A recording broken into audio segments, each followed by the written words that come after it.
اب کسی کو جہنم سے نہیں نکالا جائے گا اور کسی کو بھی کبھی موت نہیں آئے گی۔ جنتی لوگ اس موقع پر اتنے خوش ہوں گے کہ اگر ان کے بس میں ہوتا تو وہ خوشی سے مر جاتے، اور جہنمی لوگ اس موقع پر اس قدر غمناک ہوں گے کہ اگر ان کے اختیار میں ہوتا تو وہ غم سے مر جاتے۔ ناظرین، ساقی کوثر شافع محشر احمد مجتبی جناب محمد مصطفیٰ صلی اللہ تعالیٰ علیہ وسلم نے ایمان کامل اور اعمال صالحہ کی ادائیگی کو جنت میں داخل ہونے کا سبب قرار دیا ہے۔ ایمان والوں اور نیک اعمال کے مالکوں کو جنت کی خوشخبری سنائی ہے۔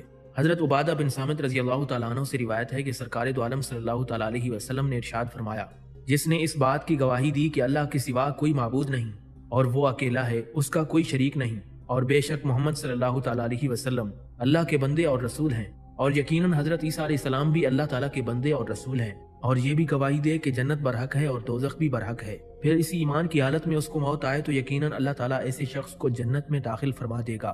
حضرت ابو سعید خدری رضی اللہ تعالیٰ عنہ سے روایت ہے کہ سرکار دو عالم صلی اللہ تعالیٰ علیہ وسلم نے فرمایا، جو شخص اللہ تعالیٰ کو رب، اسلام کو دین اور محمد مصطفیٰ صلی اللہ تعالیٰ علیہ وسلم کو نبی مان کر مطمئن اور راضی ہو گیا، اس کے لیے جنت واجب ہو گئی۔ حضرت ابو ہریرہ رضی اللہ تعالیٰ عنہ سے روایت ہے کہ سرکار دو عالم صلی اللہ تعالیٰ علیہ وسلم نے فرمایا، میری ساری امت جنت میں داخل ہوگی مگر وہ شخص داخل نہیں ہوگا جس نے انکار کیا۔ لوگوں نے عرض کیا، یا رسول اللہ صلی اللہ علیہ وسلم، جنت میں جانے سے کون انکار کر سکتا ہے؟ حضور علیہ الصلوۃ والسلام نے فرمایا، جس نے میری فرمانبرداری کی وہ جنت میں داخل ہوگا، اور جس نے میری نافرمانی کی تو اسی نے جنت میں جانے سے انکار کر دیا۔ حضرت جابر رضی اللہ تعالیٰ عنہ سے روایت ہے کہ سرکار مدینہ صلی اللہ تعالیٰ علیہ وسلم نے فرمایا، جو شخص اللہ رب العزت سے اس حال میں ملا کہ اس نے اللہ کے ساتھ کسی کو شریک نہیں ٹھہرایا تو وہ جنت میں داخل ہوگا۔ حضرت عبداللہ ابن عمر رضی اللہ تعالیٰ عنہ سے روایت ہے کہ سرکار مدینہ صلی اللہ تعالیٰ علیہ وسلم نے فرمایا، تم جماعت کے ساتھ وابستہ رہو اور کٹ کر رہنے سے بچو، کیونکہ تنہا آدمی کے ساتھ شیطان مردود ہوتا ہے، جبکہ شیطان دو لوگوں سے دور رہتا ہے، اور جو شخص جنت کے اعلیٰ مقام میں پہنچنا چاہتا ہے وہ جماعت کے ساتھ مل کر رہے۔ حضرت جابر رضی اللہ تعالیٰ عنہ سے روایت ہے کہ ایک شخص بارگاہ رسالت میں حاضر ہوا اور عرض کرنے لگا، یا رسول اللہ صلی اللہ علیہ وسلم، اگر میں فرض نمازیں ادا کروں، رمضان المبارک کے روزے رکھوں، حلال کو حلال اور حرام کو حرام سمجھوں، اور اس پر کوئی بھی چیز زیادہ نہ کروں تو کیا میں جنت میں داخل ہو جاؤں گا؟ حضور نبی کریم صلی اللہ تعالیٰ علیہ وسلم نے فرمایا، ہاں، ایسا کرنے سے تو جنت کا مستحق ہو جائے گا۔ حضرت عبادہ بن صامت رضی اللہ تعالیٰ عنہ سے روایت ہے کہ سرکار دو عالم صلی اللہ تعالیٰ علیہ وسلم نے ارشاد فرمایا، اللہ تعالیٰ نے اپنے بندوں پر 5 نمازیں فرض کی ہیں، جس نے ان نمازوں کو پابندی سے ادا کیا اور ان کو ہلکا معمولی جان کر ضائع نہ کیا تو اس کو اللہ تبارک و تعالیٰ اپنے وعدے کے مطابق جنت میں داخل فرما دے گا۔ حضرت حذیفہ رضی اللہ تعالیٰ عنہ سے روایت ہے کہ سرکار مدینہ صلی اللہ تعالیٰ علیہ وسلم نے فرمایا، جس شخص نے اللہ کی رضا اور خوشنودی حاصل کرنے کے لیے صدقہ دیا پھر اسی عمل پر اس کا خاتمہ ہوا، یعنی زندگی بھر زکوٰۃ کی فرضیت پر استقامت اختیار کی، تو وہ جنت میں داخل ہوگا۔ حضرت سہل بن سعد رضی اللہ تعالیٰ عنہ سے روایت ہے کہ سرکار دو عالم صلی اللہ تعالیٰ علیہ وسلم نے فرمایا، جنت میں ایک دروازہ ہے جس کا نام ریان ہے، قیامت کے دن اس سے صرف روزہ دار داخل ہوں گے، ان کے سوا کوئی اور اس دروازے سے داخل نہیں ہو سکے گا۔ آواز لگائی جائے گی کہ روزہ دار اس دروازے سے داخل ہوں، تو روزہ دار اٹھیں گے اور اس دروازے کے ذریعے جنت میں داخل ہو جائیں گے۔ حضرت ابو ہریرہ رضی اللہ تعالیٰ عنہ سے روایت ہے کہ سرکار مدینہ صلی اللہ تعالیٰ علیہ وسلم نے فرمایا، ایک عمرہ دوسرے عمرے کے درمیانی وقفے کے لیے گناہوں کا کفارہ ہے، اور حج مبرور کی جزا جنت کے سوا کوئی نہیں۔ صحیح بخاری میں یہ حدیث شریف موجود ہے کہ جو شخص اللہ تعالیٰ کے وعدے پر یقین کے ساتھ اس کی راہ میں جہاد کے لیے نکلتا ہے اور اس کا جہاد کے سوا کوئی دوسرا مقصد نہیں ہوتا تو اس کے لیے اللہ تبارک و تعالیٰ کی ضمانت ہے کہ وہ اسے جنت میں داخل فرمائے گا یا پھر اجر و غنیمت سمیت اس کی منزل تک پہنچا دے گا۔ حضرت ابو ہریرہ رضی اللہ تعالیٰ عنہ سے روایت ہے کہ سرکار دو عالم صلی اللہ تعالیٰ علیہ وسلم نے فرمایا، ابن آدم جب آیت سجدہ پر سجدہ کرتا ہے تو شیطان مردود روتے ہوئے اس سے دور بھاگ جاتا ہے۔ شیطان کہتا ہے، ہائے بد نصیبی، ابن آدم کو سجدہ کرنے کا حکم ہوا تو اس نے سجدہ کر لیا، چنانچہ اس کے لیے جنت ہے، اور مجھے سجدہ کرنے کا حکم ملا اور میں نے انکار کر دیا، لہٰذا میرے لیے تو جہنم ہے۔ حضرت عمران بن حسین رضی اللہ تعالیٰ عنہ سے روایت ہے کہ سرکار دو عالم صلی اللہ تعالیٰ علیہ وسلم نے فرمایا، میری امت میں سے 70,000 لوگ بغیر حساب کتاب کے جنت میں داخل ہوں گے۔ صحابہ کرام رضی اللہ تعالیٰ عنہ نے عرض کیا، یا رسول اللہ صلی اللہ علیہ وسلم، وہ کون لوگ ہیں؟ حضور علیہ الصلوۃ والسلام نے فرمایا، وہ لوگ شرکیہ منتر نہیں پڑھتے، نہ بدشگونی لیتے ہیں اور نہ داغ لگواتے ہیں، بلکہ صرف اپنے رب پر ہی توکل اور بھروسہ رکھتے ہیں۔ جھوٹ سے بچنے والوں کو بھی جنت کی خوشخبری سنائی گئی ہے۔ چنانچہ حضرت عبداللہ ابن مسعود رضی اللہ تعالیٰ عنہ سے روایت ہے کہ سرکار مدینہ صلی اللہ تعالیٰ علیہ وسلم نے فرمایا، سچائی نیکی کی رہنمائی کرتی ہے اور نیکی جنت کی طرف لے جاتی ہے۔ آدمی مسلسل سچ بول کر صدیقین کے مقام تک پہنچ جاتا ہے، اس کے برعکس جھوٹ برائی کا راستہ دکھاتا ہے اور برائی دوزخ میں گرا دیتی ہے۔ مسلسل جھوٹ بولنے سے آدمی اللہ کے ہاں کذاب لکھا جاتا ہے۔ زبان اور شرم گاہوں کو ناجائز جگہ استعمال کرنے سے پرہیز کرنے والوں کو بھی جنت کی خوشخبری سنائی گئی ہے۔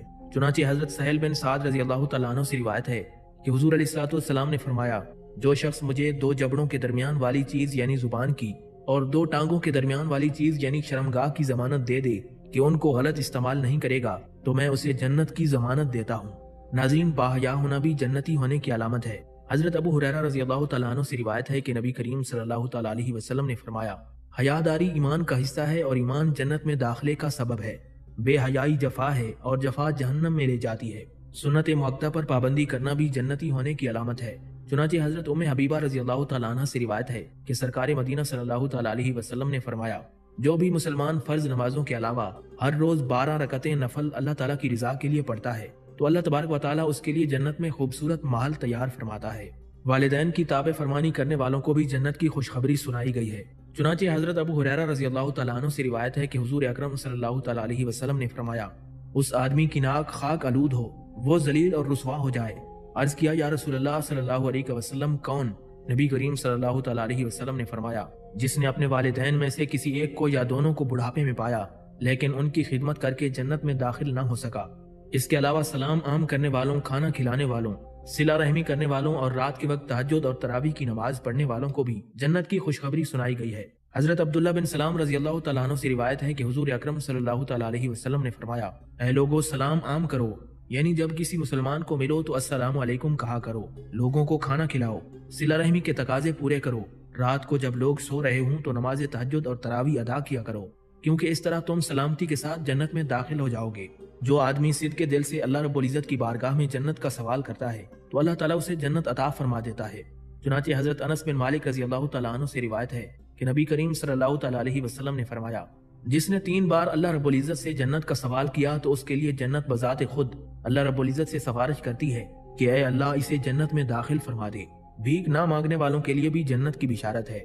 چنانچہ حضرت ثوبان رضی اللہ تعالیٰ عنہ سے روایت ہے کہ نبی کریم صلی اللہ تعالیٰ علیہ وسلم نے فرمایا، جو شخص مجھے اس بات کی ضمانت دے کہ وہ لوگوں سے بھیک نہیں مانگے گا تو میں اس کے لیے جنت کی ضمانت دیتا ہوں۔ ناظرین، سورہ اخلاص سے محبت ہونا بھی جنتی ہونے کی علامت ہے۔ چنانچہ حضرت انس بن مالک رضی اللہ تعالیٰ عنہ سے روایت ہے کہ ایک صحابی مسجد قباء میں امام تھے، وہ ہر رکعت میں قل هو اللہ احد ضرور پڑھتے تھے۔ حضور نبی کریم صلی اللہ تعالیٰ علیہ وسلم نے ان سے پوچھا، تم یہ سورت ہر رکعت میں کیوں پڑھتے ہو؟ اس صحابی نے عرض کیا، یا رسول اللہ صلی اللہ علیہ وسلم، مجھے اس سورت مبارکہ سے محبت اور لگاؤ ہے جس کی وجہ سے میں اسے ہر رکعت میں پڑھتا ہوں۔ حضور نبی کریم صلی اللہ تعالیٰ علیہ وسلم نے فرمایا، اس کی محبت تجھے جنت میں داخل کروا دے گی۔ صحیح مسلم کی حدیث کے مطابق تحیۃ الوضو کے نوافل پڑھنے والے کو بھی جنت کی بشارت دی گئی ہے۔ چنانچہ حضرت عقبہ بن عامر رضی اللہ تعالیٰ عنہ سے روایت ہے کہ نبی کریم صلی اللہ تعالیٰ علیہ وسلم نے فرمایا، جو مسلمان اچھی طرح سے وضو کرے پھر دل و دماغ کی حاضری کے ساتھ 2 رکعت نماز ادا کرے تو اس کے لیے جنت واجب ہو گئی۔ فرضوں کے بعد آیت الکرسی پڑھنے والوں کی بھی بڑی شان ہے۔ چنانچہ حضرت علی رضی اللہ تعالیٰ عنہ سے روایت ہے کہ نبی کریم صلی اللہ تعالیٰ علیہ وسلم نے ارشاد فرمایا، جو شخص ہر فرض نماز کے بعد آیت الکرسی پڑھے گا تو اس کے لیے جنت میں داخل ہونے میں صرف موت کی رکاوٹ ہے۔ ناظرین، صبر کرنے والوں اور اس پر اجر کے طالبوں کے لیے بھی جنت کی بشارت ہے۔ چنانچہ حضرت ابو امامہ رضی اللہ تعالیٰ عنہ سے روایت ہے کہ حضور نبی کریم صلی اللہ تعالیٰ علیہ وسلم نے فرمایا، اللہ تعالیٰ فرماتا ہے، اے ابن آدم، اگر تو صدمے کی ابتدا کے وقت صبر کر لے اور اجر کا طلبگار بن جائے تو میں تیرے لیے جنت سے کم کسی ثواب پر راضی نہیں ہوں گا۔ ناظرین، مجاہد کو، پانی میں ڈوب کر مرنے والے کو، پیٹ کی بیماری میں فوت ہونے والے کو اور طاعون کے مرض سے مرنے والے کو شہید قرار دیا گیا ہے، اور جو عورت نفاس کی حالت میں فوت ہو جائے تو اس کے متعلق جنت کی بشارت ہے۔ مسند احمد میں یہ حدیث شریف موجود ہے کہ تاجدار کائنات امام الانبیاء حضرت محمد مصطفیٰ صلی اللہ تعالیٰ علیہ وسلم نے ارشاد فرمایا، اللہ تعالیٰ کی راہ میں قتل ہونا شہادت ہے، طاعون سے فوت ہونا شہادت ہے، پانی میں ڈوب کر مرنا بھی شہادت ہے، اور پیٹ کی بیماری سے موت شہادت ہے، اور نفاس کی حالت میں فوت ہونے والی عورت بھی شہیدہ ہے۔ نفاس والی عورت کو اس کا بچہ اپنی نال کے ذریعے کھینچ کر جنت میں لے جائے گا۔ ناظرین، راستے سے تکلیف دور کرنے کی بھی بڑی فضیلتیں ہیں۔ چنانچہ حضرت ابو ہریرہ رضی اللہ تعالیٰ عنہ سے روایت ہے کہ حضور اکرم صلی اللہ تعالیٰ علیہ وسلم نے فرمایا، میں نے ایک شخص کو گھومتے ہوئے دیکھا، ایک درخت تھا جس سے گزرتے ہوئے لوگوں کو تکلیف پہنچتی تھی، اس شخص نے اس درخت کو راستے سے کاٹ کر ہٹا دیا تھا، جس کی وجہ سے اللہ تبارک و تعالیٰ نے اسے جنت میں داخل فرما دیا۔ کامل وضو کرنے کے بعد کلمہ طیبہ پڑھنے کی بھی بڑی برکتیں ہیں۔ چنانچہ حضرت عقبہ بن عامر رضی اللہ تعالیٰ عنہ سے روایت ہے کہ سرکار دو عالم صلی اللہ تعالیٰ علیہ وسلم نے فرمایا، جب تم میں سے کوئی اچھی طرح کامل وضو کرے اور پھر یہ کلمہ پڑھے،